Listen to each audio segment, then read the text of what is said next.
오늘 오후 코로나19 감염자는 7,745명으로 집계됐습니다. 하루 사이 1,900여 명이 늘어났고 사망자는 121명으로 늘었습니다. 빌 드블라지오 뉴욕시장이 17일 기자회견에서 48시간 이내로 자택 대피 명령 시행 여부를 결정하겠다고 밝혔습니다. 트럼프 행정부가 코로나19 타격 완화를 위해 미국인에게 $2,000씩 주는 방안을 추진하고 있습니다. 주한 미 대사관이 내일부터 이민 비민 비자 발급을 위한 업무를 중단한다고 밝혔습니다. 하지만 시급한 용무가 있는 경우에는 긴급 비자 인터뷰 예약이 가능하다고 덧붙였습니다. 세계보건기구가 코로나19 증상 시 의사 진단 없이는 소염제인 이부프로펜을 복용하지 말 것을 당부했습니다. 이상은 이 시각 주요 뉴스입니다. 시청자 여러분 안녕하십니까? KBN 뉴스입니다.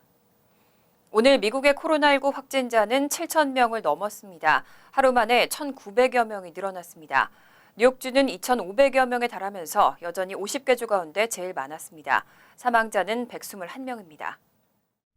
오늘 오후 코로나19 감염자는 7,745명으로 집계됐습니다. 하루 동안 1,900여 명이 늘어난 수치입니다. 감염자 중 사망자는 121명으로 늘었습니다. 또 전날 밤 마지막까지 코로나19 환자가 나오지 않았던 웨스트 버지니아주에서도 첫 양성 환자가 나오면서 코로나19는 미국의 50개 주와 수도 워싱턴 DC 전역으로 확대됐습니다. 뉴욕주에서는 코로나19 확진자 수가 2,481명으로 늘면서 미국의 50개 주 가운데 여전히 감염자가 가장 많았습니다. 사망자는 16명으로 확인됐습니다. 쿠오모 주지사는 이처럼 환자가 급증하면서 대응을 강화한다며 필수적이지 않은 사업체와 가게는 직원의 절반 이하만 출근하도록 하는 새 행정명령을 발령한다고 밝혔습니다. 그 뒤를 이어 워싱턴주가 1,014명, 캘리포니아주 751명, 플로리다주 314명, 뉴저지 267명, 루이지애나 257명 순이었습니다. 코로나19로 인한 사망자 수는 워싱턴주가 55명으로 가장 많았습니다. 드블라지오 뉴욕시장이 860만 시민들에게 자택 대피 명령을 발동할지 여부를 검토하고 있습니다. 내일 안으로 시행 여부를 결정하겠다고 밝혔는데요. 필수적인 경우가 아니라면 시정부의 허가 없이 외출할 수 없도록 하는 특단의 조치입니다.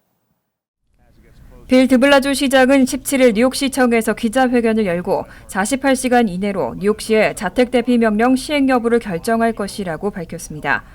드블라지오 시장은 지금 당장 관련 조치가 시행되진 않겠지만 가능성이 매우 크기 때문에 모든 뉴요커는 이에 대비해야 한다고 강조했습니다. 만약 드블라지오 시장의 발표대로 자택 대피 명령이 내려질 경우 늦어도 19일 오후부터는 850만 명에 달하는 뉴요커 대부분이 집안에 머물러야 합니다. 드블라지오 시장은 이날 세부적인 내용에 대해서는 밝히지 않았지만 양품이나 식료품 구입 등 필수적인 경우를 제외하고는 시정부의 허가 없이 집 밖에 나오지 못하도록 강제하는 특단의 조치라고 설명했습니다. 앞서 지난 16일 샌프란시스코 베이 일대 7개 카운티는 전국에서는 처음으로 이와 같은 조치를 시행한 바 있습니다.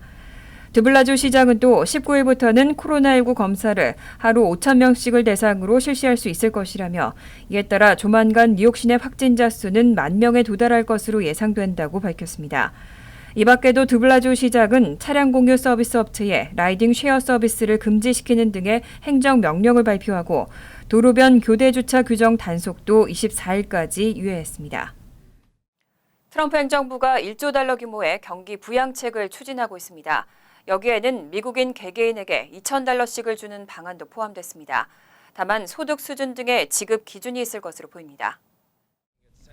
워싱턴 포스트는 오늘 재무부가 $1조 규모의 경기 부양책 추진과 관련해 회람 중인 2페이지짜리 보고서를 토대로 코로나19에 따른 타격 완화를 위해 미국인들에게 $2,000씩 지급하는 방안을 추진 중이라고 보도했습니다.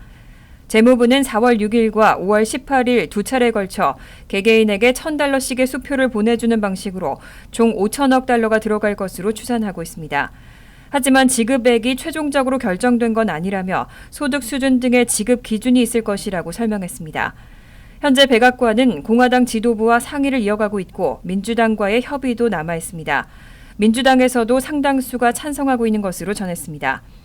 한편 $1조 규모의 부양책 가운데 $3,000억 소규모 사업장을 위한 대출에 배정됐습니다. 직원들에 대한 월급 지급이 계속될 수 있게 하겠다는 것으로 정부가 보증하는 대출입니다. 하지만 대규모 세금 감면은 부양책에서 빠졌습니다.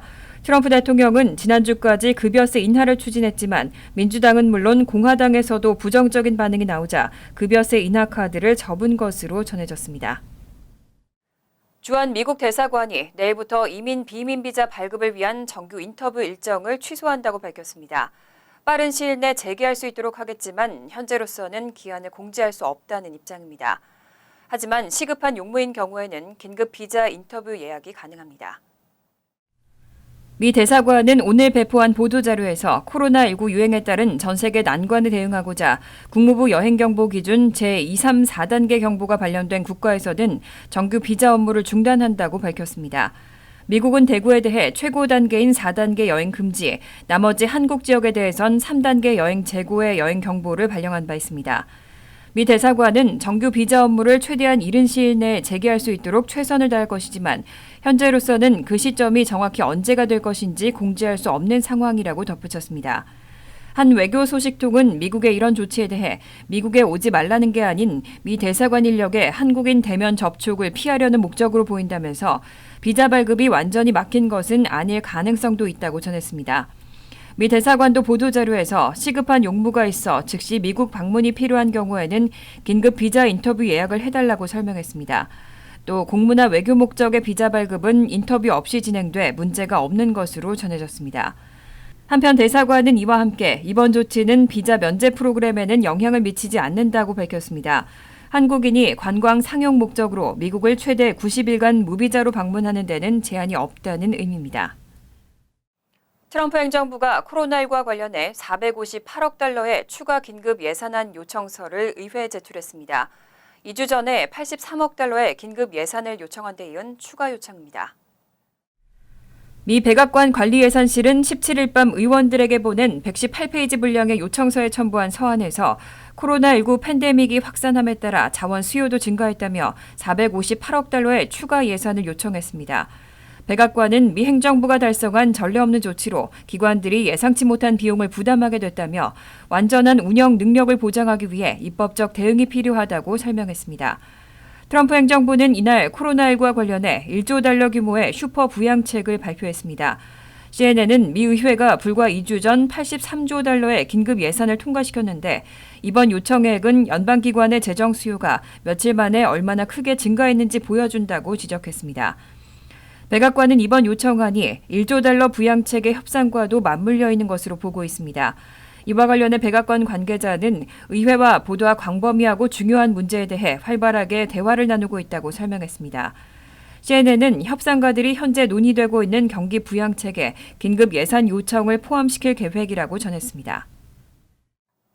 세금 납부 기한이 90일간 연장됩니다. 국세청이 코로나19 사태로 개인의 경우는 100만 달러, 기업은 최대 1,000만 달러까지 세금 납부를 3개월 연장하겠다고 발표했습니다. 세금 환급 절차는 계속해서 진행되고 있습니다. 17일 국세청은 세금 보고에 따라 정부에 세금을 내야 하는 납세자에 대해 세금 납부 기한을 90일 연장한다고 발표했습니다. 코로나19 사태로 인한 트럼프 행정부의 국가 비상사태 선포에 따른 후속 조치인 것으로 알려졌습니다. 스티븐 무누신 재무장관은 이번 조치에 따라 기존 세금 납부 기한을 넘길 경우 부과되는 이자와 벌금도 면제될 것이라고 밝혔습니다. 개인의 경우는 100만 달러까지, 기업의 경우는 최대 1,000만 달러까지 세금 납부를 3개월 미룰 수 있습니다. 이번 조치로 가계 및 비즈니스에 수천억 달러 수준의 일시적 유동성을 제공할 수 있을 것으로 전망됩니다. 한편 국세청 측은 세금 환급 절차는 계속해서 진행될 것이기 때문에 소득세 신고를 할 수 있는 사람들은 예정대로 진행하라고 촉구했습니다. 이민서비스국이 연간 쿼터 제한이 적용되는 H-1B 신청의 속성 처리를 일시 중단했습니다. 전체적인 심사 기간을 줄이기 위한 목적입니다. 서비스는 빨라야 6월 말에나 재개될 것으로 보입니다. 이민서비스국이 전문직 취업비자 신청의 속성 처리 서비스를 일시 중단하겠다고 밝혔습니다. 이번 조치에 따르면 2020-2021 회계연도 연간 쿼터 제한이 적용되는 H-1B 비자 신청자들은 다음 달 1일 시작되는 사전심사 신청 시 속성 처리 서비스를 이용할 수 없습니다. 이민서비스국이 해당 서비스를 재개하기 전까지 신청된 프리미엄 서비스 신청은 거절됩니다. 이번 속성 처리 중단은 지난해와 유사한 것으로 H-1B 심사 기간을 전체적으로 줄이기 위한 목적입니다. 단 이민서비스국은 학생비자에서 H1B 비자로 체류 신분을 변경하려는 2020-2021 회계연도 신청자에 한해서는 속성 처리 서비스를 늦어도 오는 5월 27일부터는 재개할 것이라고 전했습니다. 그 밖에 연간 쿼터 제한이 적용되는 H1B 비자 신청자들의 속성 처리 서비스는 빨라야 오는 6월 29일 재개될 예정입니다. 속성 처리 서비스는 $1,410를 지불하면 신청일로부터 근무일 15일 안에 비자 심사 결과를 알려주는 서비스입니다. 이민서비스국은 과거에도 심사 기간을 조율하기 위해 서비스를 일시 중단한 적이 있었고 2018년에는 약 6개월 동안 서비스를 중단한 바 있습니다. 세계보건기구가 코로나19가 의심될 때는 이부프로펜을 복용하지 말 것을 당부했습니다. 이부프로펜은 약국 등 시중에서 쉽게 구할 수 있는 소염 진통제입니다. 이부프로펜이 코로나19의 증상을 악화시키는 요인이 될 수도 있다는 가능성이 나오고 있습니다. DPA 통신은 17일 크리스티안 린트마이어 WHO 대변인이 소염제가 코로나19에 부정적인 영향을 미칠 가능성에 대한 연구를 진행하고 있다고 밝혔습니다. 린트마이어 대변인은 이 소염제와 코로나19 사망률의 상관관계를 밝힌 최근 연구는 없지만 전문가들이 현재 이 문제에 관해 조사하고 있다며 이부프로펜이 아닌 해열제를 추천한다고 말했습니다. DPA는 앞서 프랑스의 주요 보건당국자가 최근 코로나19 감염 시 비스테로이성 소염제 사용을 경고하면서 이번 조치가 나왔다고 설명했습니다. 영국 일간 가디언은 프랑스 정부가 소염제류 약물이 인체의 면역체계 반응을 떨어뜨릴 수 있어 코로나19 환자들에게 위험할 수 있다는 가능성을 밝혔다고 보도했습니다. 신경과 전문의 출신인 올리비에 베랑 프랑스 복지부 장관은 당시 트위터에 이부프로펜과 코르티존 등 염증을 제거하는 소염제를 복용하는 것은 코로나19 증상을 악화시키는 요인이 될 수 있다고 밝혔습니다.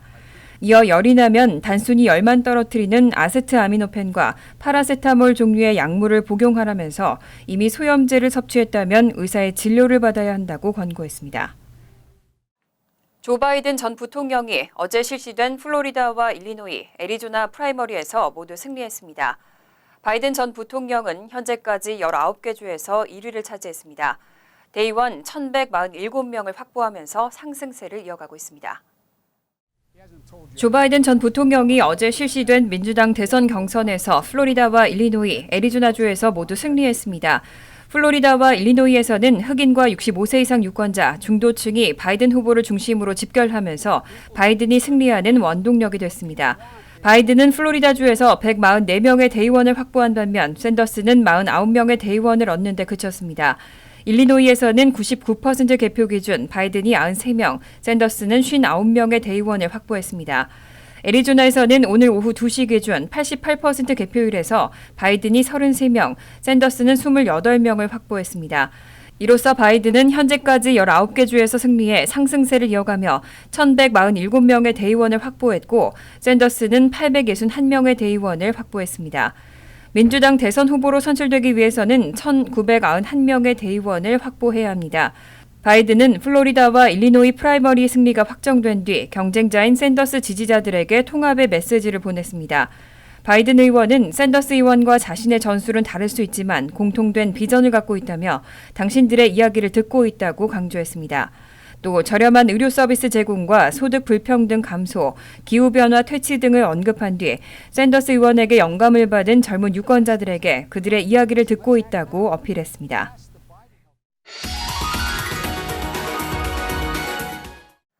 이어서 LA 지역 한인사회 소식입니다. LA 카운티에서 하루 사이 확진자 50명이 추가됐습니다. 총 144명이 확진 판정을 받았습니다. LA 카운티 보건당국은 현재 새로운 케이스들의 테스트가 진행 중이며 테스트 수용 능력이 확대된 만큼 확진자 수도 급증할 것이라고 밝혔습니다. 바바라 페럴 LA 카운티 공공보건국장은 카운티 내 확진자는 앞으로 증가할 것으로 전망되는 만큼 주민들은 사회적 거리를 유지하고 자택에 머무는 등 개인 위생에 각별히 주의할 것을 당부했습니다. 이로써 LA 카운티 내 확진자는 총 144명이며 미 전역에는 오늘 50개 주로 모두 확산됐고 5,587명이 코로나19 확진을 받은 것으로 나타났습니다. 코로나 확산 공포가 커지면서 이런 사람들의 불안 심리를 이용하는 악질 범죄가 기승을 부리고 있습니다. 코로나 바이러스 검진을 미끼로 장사를 하거나 가짜 진단키트로 사람을 속이고 일명 코로나 이메일로 돈을 가로채는 사기도 등장했습니다.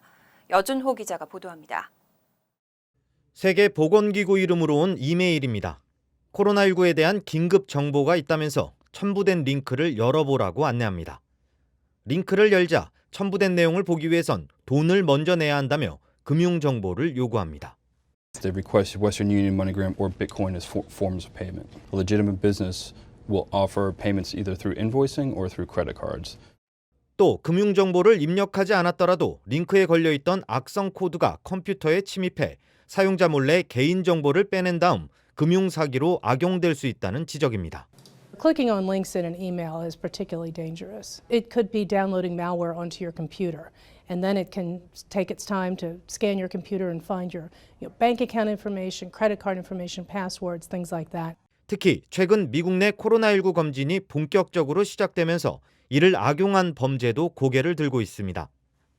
진단키트가 없는데도 코로나 바이러스 검사를 해주겠다며 버젓이 개인적으로 광고를 하는가 하면 LA 국제공항엔 가짜 진단키트를 들여오다 적발되는 사례도 잇따랐습니다.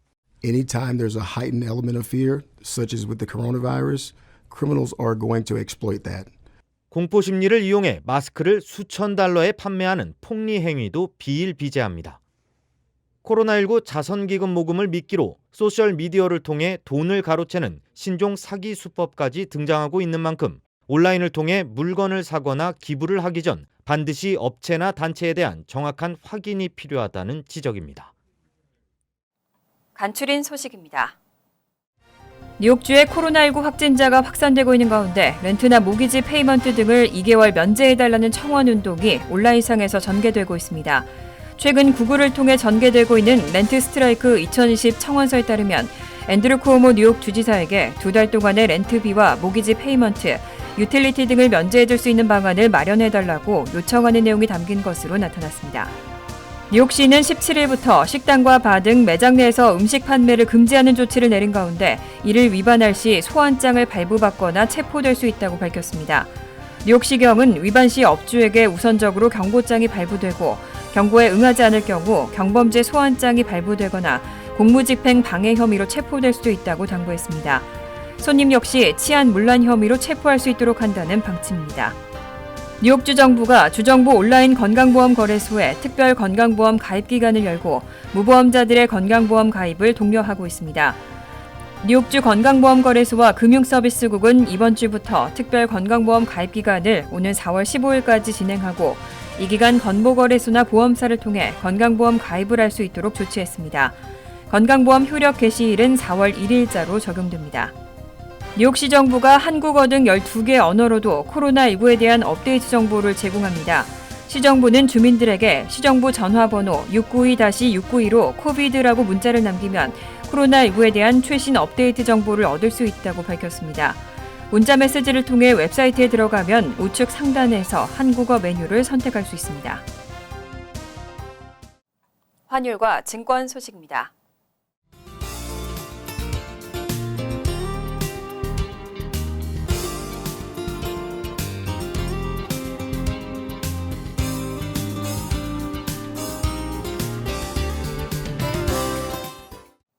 이어서 날씨입니다. 목요일은 흐린 가운데 때때로 비가 오겠습니다. 낮 최고 기온은 50도, 섭씨 10도, 밤 최저 기온은 48도, 섭씨 9도로 예상됩니다. 금요일은 가끔 소나기가 오겠지만 기온이 오르고 따뜻하겠습니다. 토요일은 화창하지만 바람이 불고 추워지겠습니다. 이상으로 KBN 뉴스를 마칩니다.